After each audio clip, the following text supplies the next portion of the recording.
Hello everybody and welcome back to another video. I'm SocietySucks and today I'm checking out why didn't the border states join the confederacy by history matters. I'll be honest, I'm not exactly sure what this video will be about, which border states, because the US was divided north and south. I'm guessing by border states he means states that were on the very border? I don't know. Let's just watch the video. When the Confederacy was formed in early 1861, its leaders had high hopes that in the end it would contain these 15 states. However, by the end of the year, so those were the states that talking these four about. slave states along the border probably weren't going to join and were sticking with the Union. Of the year, it had become clear that these four slave states along the border probably weren't going to join and were sticking with the Union. But given that— Wait, so they were slave states, but they remained in the Union? How does that make any sense? These states maintained slavery, none of them had voted for Lincoln to be president, and that they held deep sympathies with the Confederacy, this raises the question, why did they stick with the United States instead of throwing their lot in with the Confederate states?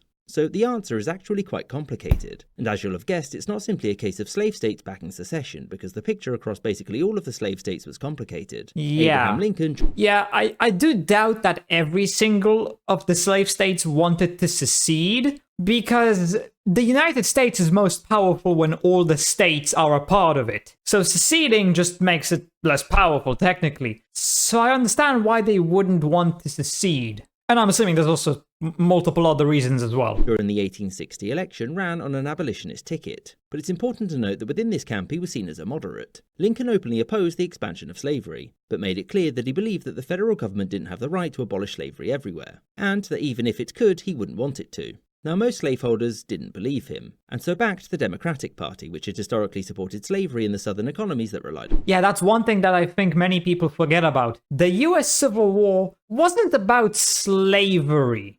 Well, not just slavery, and especially not in the very beginning. upon it. The Democrats had nominated Stephen A. Douglas, a famed rival of Lincoln, as their presidential candidate, who had hoped to bridge the gap between North and South, but fun fact, no. You see, the problem with this strategy— I should clarify what I said earlier. The war wasn't about abolishing slavery completely. Not in the beginning.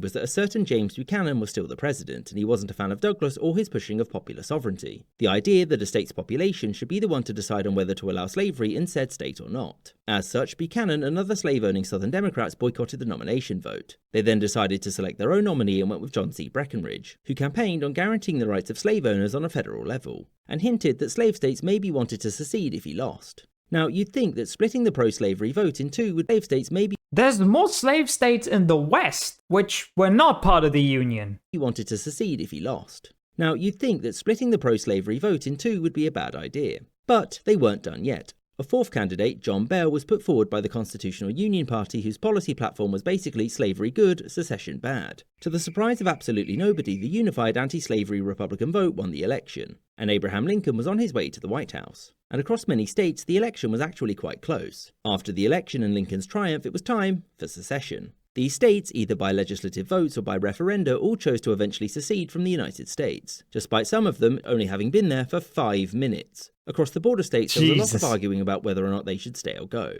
So why did they choose to stay? The first common thread within the border states was that slavery was nowhere near as vital to their economies as those that made up the Confederacy. Whilst most voters in these states were fine with the continuation of slavery, that wasn't enough to secede and risk what would likely come afterwards. So as you'll all know, there's a scientifically proven link between your intelligence and the height of your hat. And as such, we can safely say that Lincoln was no idiot. He knew that he couldn't convince the die-hard Democrats to trust that he wouldn't take away their slaves. However, he saw these states as potentially persuadable, and he needed them to be because if they were to leave, the Confederacy would have become a much greater threat. As such, he appointed many to be because if they were to leave, the Confederacy would— an extra 2,000 miles of railroads, 400,000 slaves, and 2.9 million more people. become a much greater That is a threat. significant amount. As such, he appointed many pro-Union Southerners to his cabinet to help convince these states that he was on their side, and that he would protect slavery in the states that currently permitted it. Shockingly, this wasn't enough to prevent secessionist movements within them, and sizable chunks of their populations did favour secession. And as you'll know, political turmoil soon turned into military action and the US Civil War had begun. Almost immediately after the fighting had started, Lincoln asked the remaining states to lend their militias to the war effort. However, these states between both sides refused, and of them, these soon joined the Confederacy. The notable notable absence in this refusal to take up arms was Delaware, which, despite being a slave state, actually had very few slaves, and its people and politicians were overwhelmingly pro-Union. And also, even if secession had been popular, it would have been stupid anyway. Delaware didn't border any of the Confederate states, they and so would basically be isolated. Union forces pretty swiftly.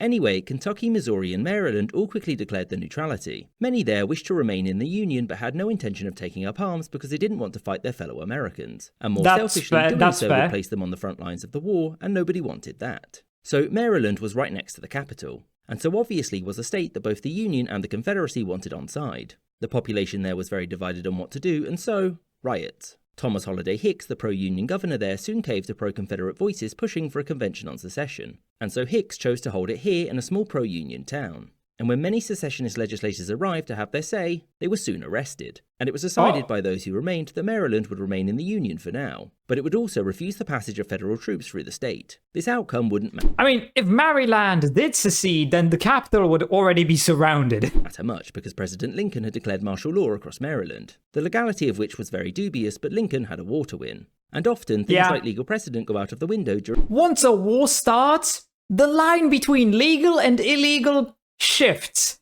Things that used to be illegal, kinda justifiable now. During times like this. Irrespective of what the court Especially thought, if you end up being the winner. Maryland would remain in the Union. But what about the other potential breakaways, Kentucky and Missouri? Well, the two of them were also very divided about which side to pick. In Kentucky, state legislators were pro-Union, whereas its governor was undecided. Its politicians were fully aware of the state's divided loyalties, and didn't want conflict within its borders either. Thus, it opted to remain in the Union, but on the condition that its neutrality be respected. And the reasons that the Unionists made such concessions were that 1. War sucks and not dying was preferable if possible, and 2. The legislators were much older than the average Kentuckian, and the younger generations generally favoured rebelling and joining the Confederacy. As such, those in the state militia were ordered to repel any troops trying to move through the state. And the governor, whilst disliking Lincoln and being pro-slavery, respected the decision of the legislators, and told both sides to leave Kentucky alone. The Confederacy, however, didn't feel like waiting and wanted control over the state's railroads. To do this, they invaded, the Union moved in response, and the governor ordered both to leave. The legislature disagreed and blamed the Confederacy for invading first, and in response opted to join the Union cause fully. I mean, to be fair, this is a US Civil War, okay? There's two sides. You don't stay neutral in this if you're a part of the US. You have to pick one of the two sides. And, I mean, the South invaded Kentucky. At that point, the North absolutely did have every reason to move troops into Kentucky and strike back. Kentucky would have most likely become a staging ground for a possible invasion of the South anyway. So Kentucky was going to get involved either way. They had no choice in the matter. The only choice they had was whose side will they be fighting on. The Confederacy soon launched a large-scale invasion and occupied these lands here, within which a pro-Richmond government was formed, but it didn't really have much power. That said, it did have seats in the CSA Congress and was very much claimed by the Confederacy. And in Missouri, the story was similar. Claiborne Jackson, the governor there, was pro-Confederacy and wanted federal troops to leave the state. When they refused, Jackson called up the state militia and asked the Confederacy for help. After hearing about this, but before Jackson could make the first move, Union troops launched an offensive and forced the governor to flee the capital. As such, for most of the war, the Union was in control of most of the state. And whilst the Confederacy did officially consider Missouri to be a member, those from there who favoured secession had essentially zero control, and the state remained in the Union in basically every way. Although when John C. Fremont, the former Republican leader, was given command of the region, he took it upon himself to proclaim the emancipation of all the state slaves, and ordered the summary execution of rebelling Missourians, which obviously upset the people there, and so Lincoln quickly removed him because he was making the Union look bad. Now, as the war continued, executing people, technically innocent civilians, not a good look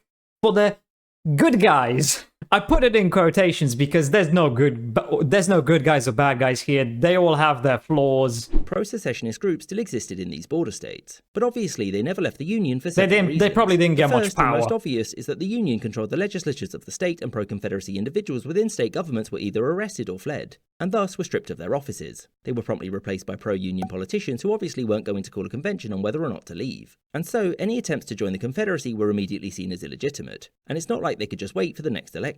Beyond this though, popular opinion moved against the Confederacy in all these states over time, and the idea of leaving lost its shine pretty quickly. The most evident reason was that it wasn't long until it became clear that the Confederacy was struggling. The Confederates launched numerous offensives into the border states across the Civil War. In the beginning, it would have made sense to join the southern states, because the outcome of the war was undecided. It could have gone either way. But as time went on, obviously the South started losing, the North started winning, so at that point, seceding would have just been stupid. It would be like shooting yourself in the foot because you're joining the losing side.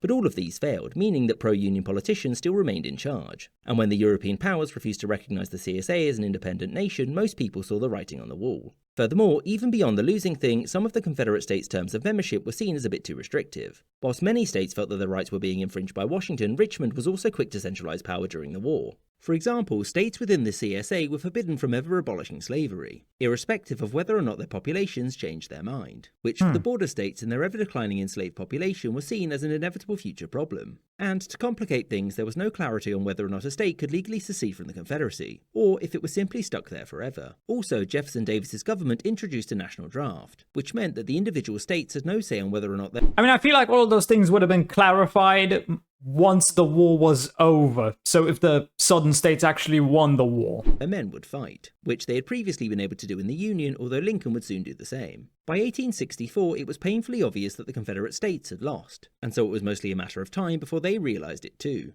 And interestingly, when President Lincoln had issued the Emancipation Proclamation, it didn't apply to the border states, now including West Virginia, although most of them would soon end the practice on their own terms, with Kentucky and Delaware maintaining slavery. But they technically until the didn't 13th have Amendment to. was passed after the war was over, meaning that whilst their remaining in the Union only spared them some of the fighting, it at least meant that these states weren't rubble after the war was over. And unlike their southern brothers, they held much greater sway over how the nation would pretty good progress in the outcome. decade afterwards. And oddly, it was during the Reconstruction era that followed that many Kentuckians started to identify more with the South than the North, leading some to quip that Kentucky had only joined the Confederacy after it had lost the war.